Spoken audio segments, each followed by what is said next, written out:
Hello, this is Kelly Hanneman, and I'm going to present my action research plan to you today. So here we go.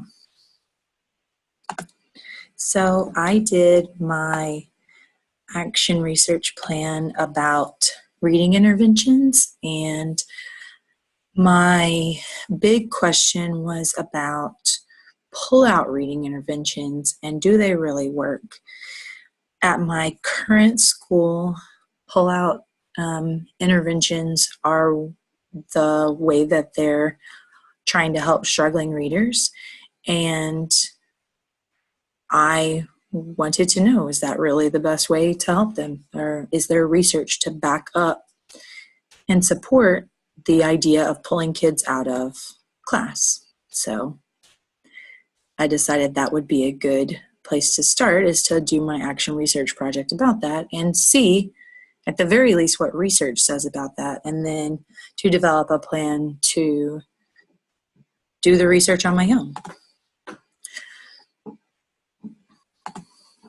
So first, we have to really think about finding effective reading intervention and really thinking about what that even means. So first, effective instruction is not impossible.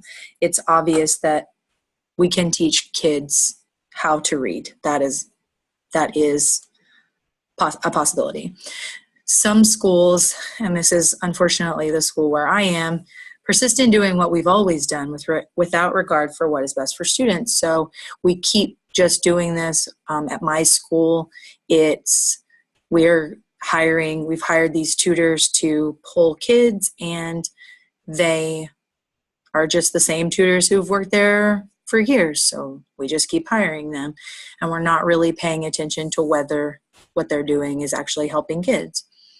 With expert teachers, students could learn to read by the end of first grade, but my school is an IR campus, so we are struggling to help our kids learn how to read, and they are not getting interventions early enough. So our kindergartners and first graders are not the focus of our interventions. The interventions are mostly going to third and fourth grade because those are the tested years.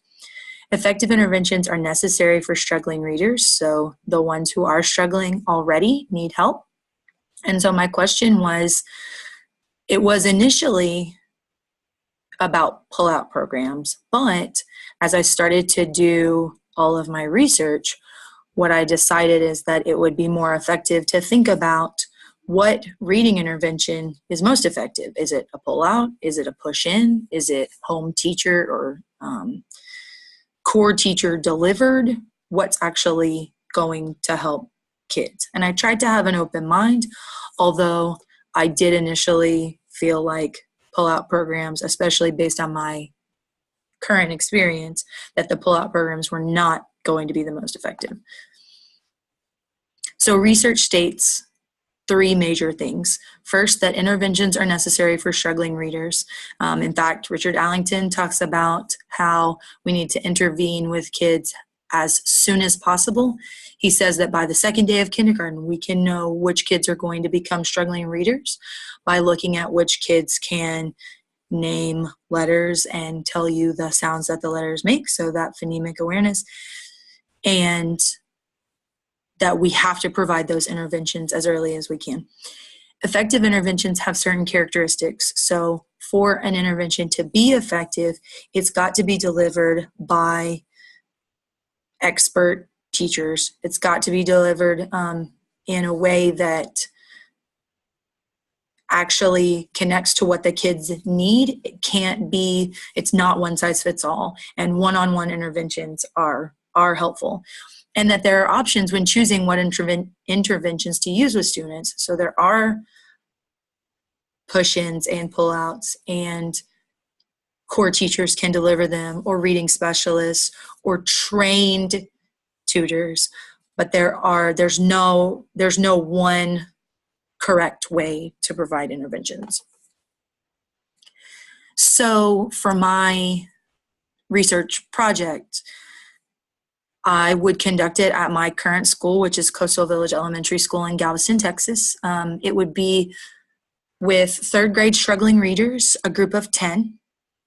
So my data sources would be, in my district, we have started using Scholastic's Next Step in Guided Reading program, and then the Next Step in Guided Reading assessment, and star-based reading passages. So the Next Step in Guided Reading assessment is a Fountas and Pinnell based assessment. It includes an oral reading portion with a running record. It includes a retell portion, and it includes 5 comprehension questions. And then the star-based reading passages, because it's third grade, I need to see how they're going to do on those kinds of passages. So they would be completing comprehension tests as well to test that silent reading as much as I'm testing the oral reading with the NSGRA. So data collection would include a pre-test. So before the intervention period, they would take that. A midterm test, so halfway through at the 5-week mark, and a post-test. At the end of the 10-week intervention period, we would conduct running records weekly, and both the teacher and the tutors would be taking anecdotal records. So the process of the project would be 10 weeks total. 5 of the weeks would be with one interventionist, so either the tutor or the home teacher, and then the groups would switch, and they would spend the second 5 weeks with the other interventionists, and we would take notes and do running records and do our different tests to determine the effectiveness of the different intervention methods. And then the data analysis would be analyzed throughout the 10-week intervention period. There would be an online component to keeping track of the information. So I would be keeping track of it throughout that 10-week period. I would not wait till the end to analyze. And I would be looking at all of the data from the groups that I was running myself and the groups that the other person, the tutor, was running as well. And there would be some specific guidelines for lesson planning the interventions. So to try to make the interventions as similar as possible, as opposed to just letting the tutor plan whatever she wanted to plan and letting me as the home teacher also plan whatever I wanted to plan. There would be some continuity between those two people. So as I started thinking about this and researching, one of the things that I already had this in my mind based on my experiences this year, that the pull-out interventions will not be as effective as the in-class interventions because of teacher experience and expertise, and largely teacher knowledge of students. So I, as the classroom teacher, would have more information about those students because I spend so much time with them. I am self-contained, so my students are with me the majority of the day. So if my assumption is proven true, if I find through my action research project that the pull-out interventions are not as effective, I would recommend some changes at my school. I am going to be in a position next year to affect more change because I'm going to be in an instructional coaching position. And so I'm hoping to make these recommendations anyway. So if my assumption is proving true, I would recommend these changes. So I would recommend that we use the funds that we're currently using for tutors to hire a reading specialist instead of tutors, so that we have someone who is making sure that teachers know how to effectively teach reading in the classroom. We might need fewer interventions if we had better classroom instruction. I would schedule push-in interventions with the reading specialist. So I would make that part of the reading specialist position, is pushing into various classrooms and working with students within their classroom, within their literacy block. And then I would also recommend scheduling a power hour for intervention. So I know other schools call it different things, but a time set aside during the day where everyone in the school is providing the interventions that students need. And that also takes care of some of the RTI time. So if students are tier 2 or tier 3 and they are required to have a certain amount of intervention time, that power hour would help teachers give them the interventions that they would need.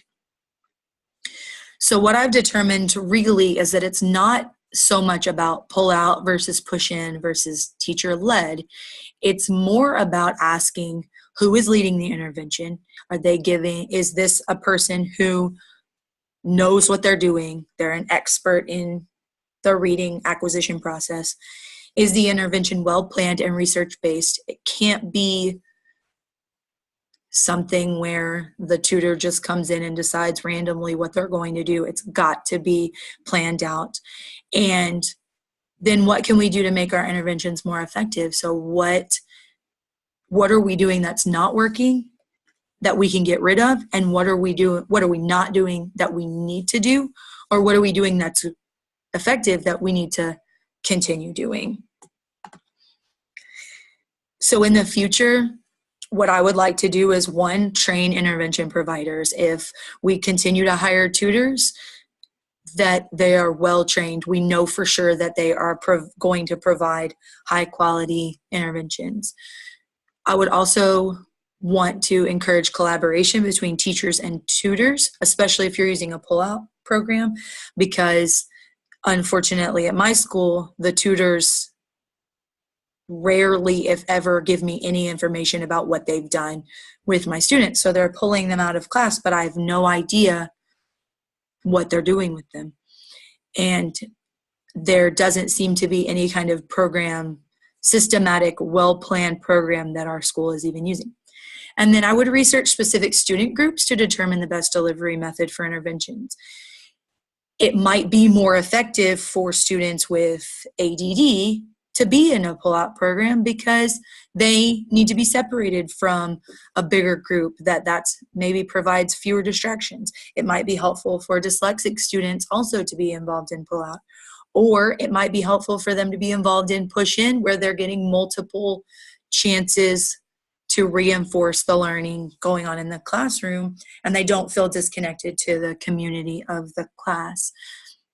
And then they're also not getting behind and thinking that they can never catch up and that they don't know what to do because they were pulled out for a certain amount of time. So in the end, I don't know if pullouts or push-ins or home teacher-led interventions are most effective, but I think with this research project, I would be one step closer to finding that out. Thank you.